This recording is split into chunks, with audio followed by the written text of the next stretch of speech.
I never believed in ghosts.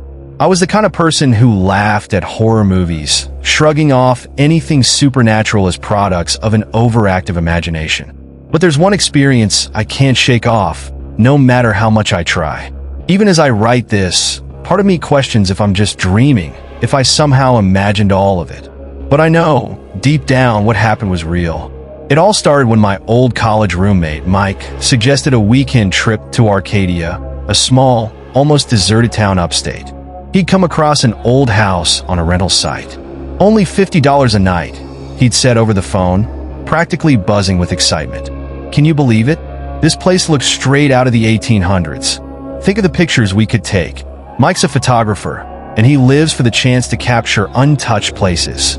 He convinced me to join, promising it would be an adventure. The drive took hours, through winding roads and forests that grew thicker and darker the further we got from the city. There was no cell service once we hit the town limits, which made finding the place even harder. Arcadia was practically dead, with just a few scattered houses and a general store that looked like it hadn't been restocked in decades. The old man behind the counter eyed us strangely as we grabbed some snacks. "Y'all aren't headed to the old Parker house, are you?" he asked, squinting at us. His voice was barely more than a whisper. Mike, ever the bold one, replied, "Yeah, that's where we're staying." "Why?"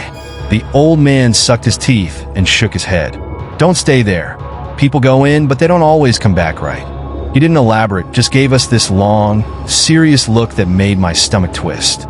Mike laughed it off as small-town superstition, but I wasn't as confident. The closer we got to the house, the heavier the air felt, like something was pressing down on my chest. And when we finally saw it, I felt an overwhelming urge to turn back. The Parker house stood alone on the edge of a field, surrounded by gnarled trees that seemed to reach for it like skeletal fingers.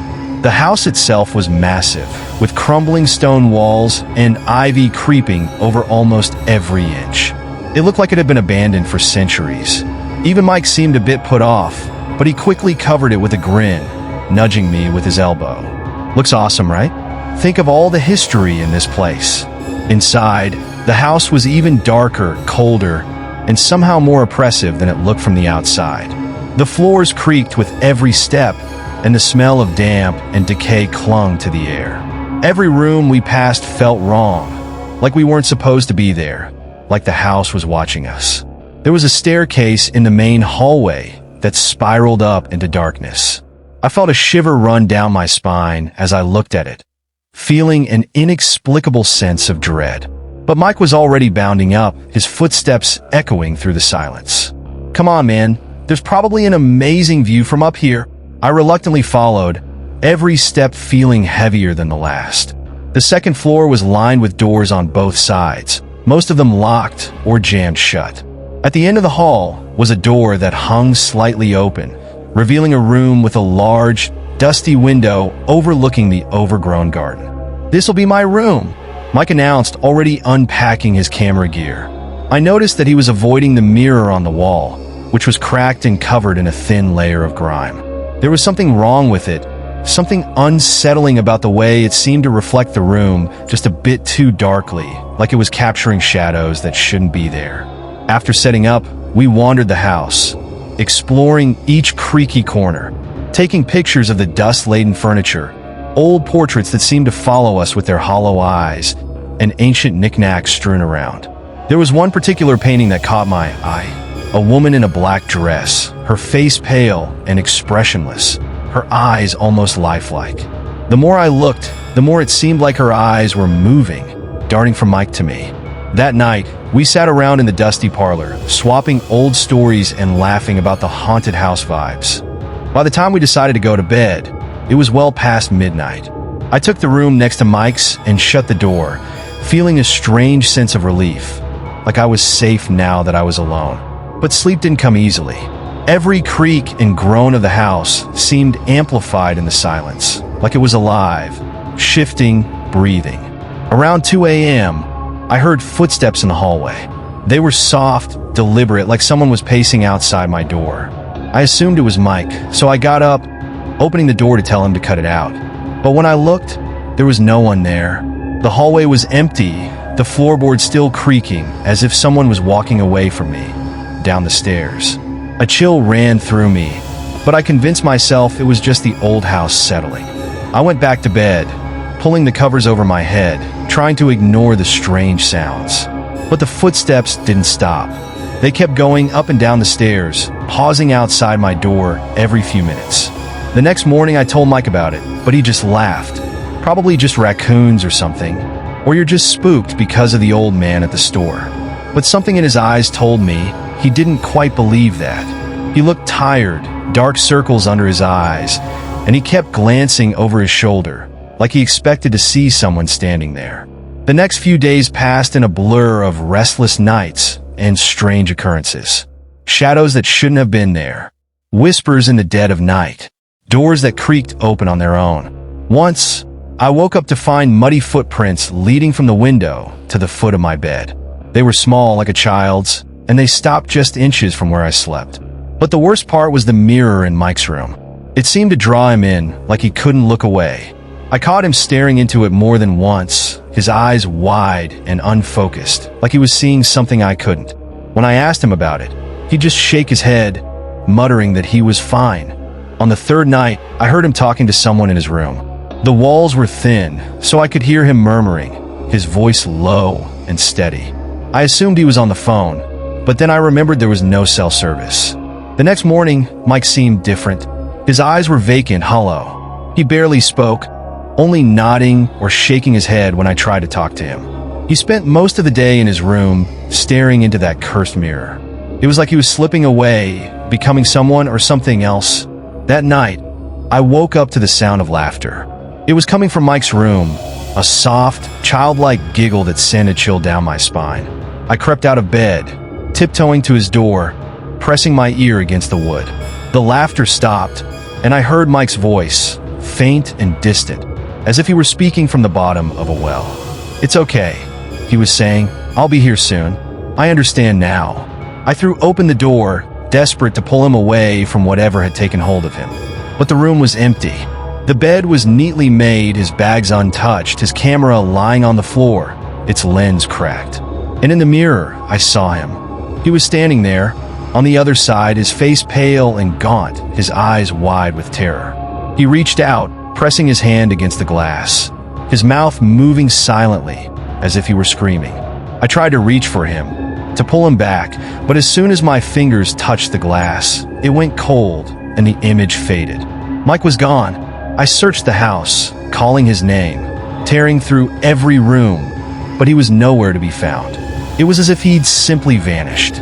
The only trace of him was the faint, childlike laughter that echoed through the halls, mocking me.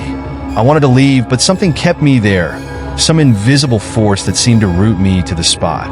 I felt like I was being watched, like the eyes in the paintings were following me, the shadows shifting closer. In a daze, I wandered back to his room, my gaze drawn to the mirror. The crack in the glass seemed larger now, spiderwebbing across the surface, distorting my reflection.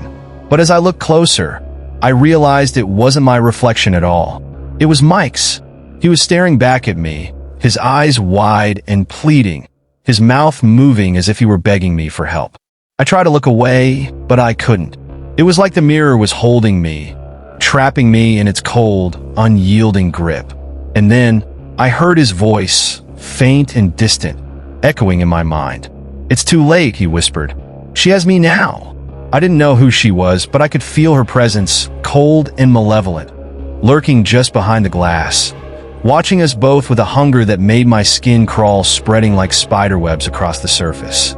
My reflection looked wrong, distorted, almost as if it wasn't me at all.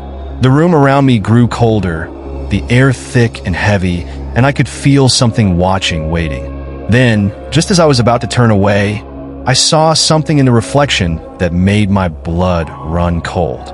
Standing behind me, just barely visible in the dim light, was a figure.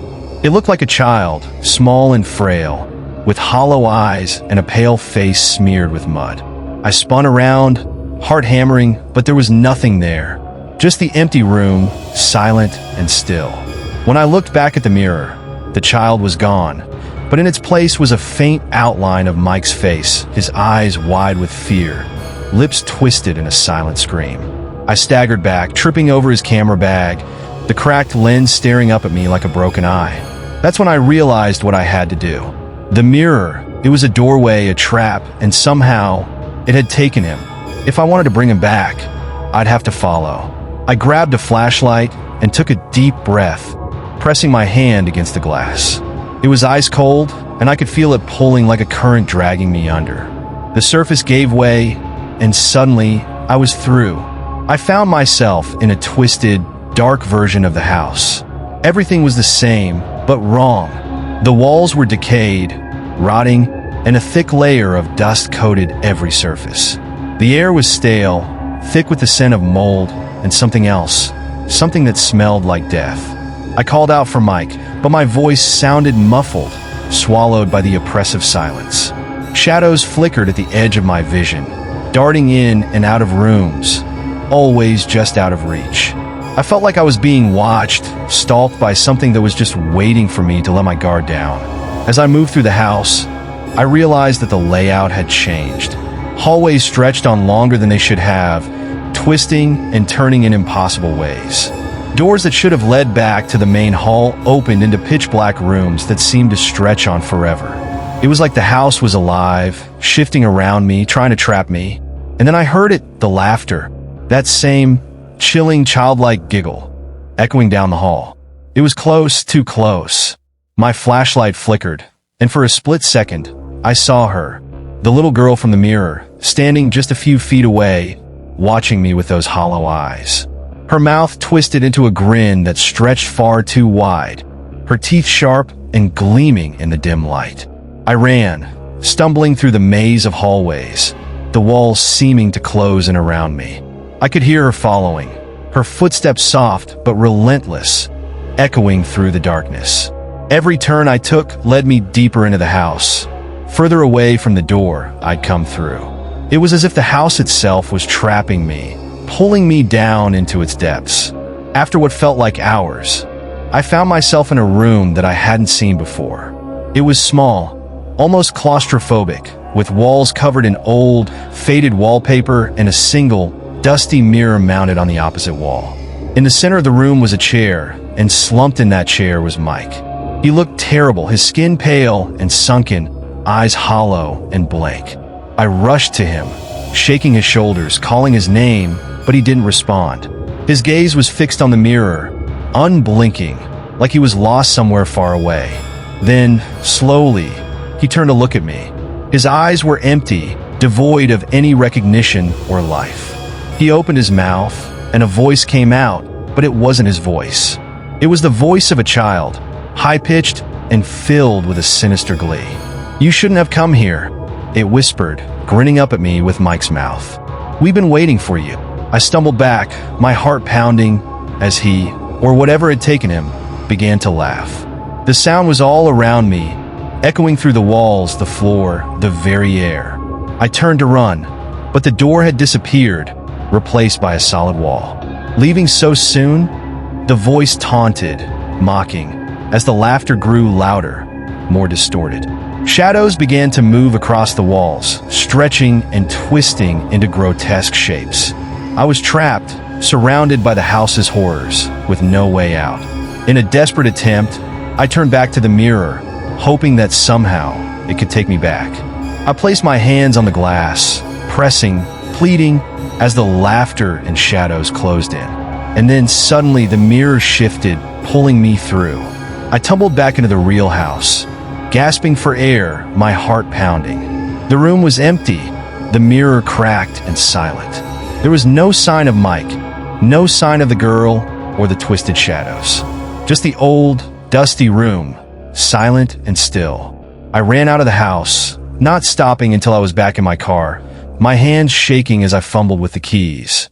I drove away, not daring to look back, the laughter still echoing in my mind. I reported Mike's disappearance to the police, but they found no trace of him. They questioned me for hours, asking why I'd left him, why I'd run. I told them everything, but they didn't believe me. They chalked it up to hysteria, a trauma response, said I'd imagined the whole thing. But I know what I saw, and sometimes, late at night, I still hear his voice, calling to me from somewhere far away. The laughter echoes in my dreams, and I see the little girl's hollow eyes watching me from the darkness. The Parker house is still there, waiting.